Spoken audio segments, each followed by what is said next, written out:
Hello mga bay, for today's video, yan, pinutol natin yung mga puno ng lansones.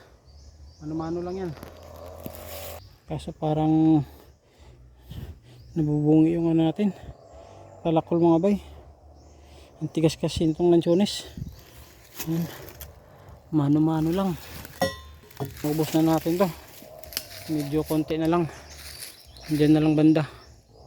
Siguro mga nasa na lang yan, 10 na puno kasama to. Tapos yung iba dito naputulan natin mga bay. Yan,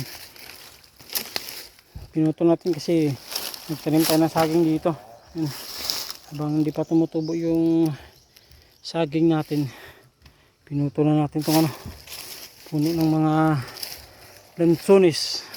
Marami-rami ito doon, hilira din mga bay. Sobrang dami pa ng natin ito, kakahuyin.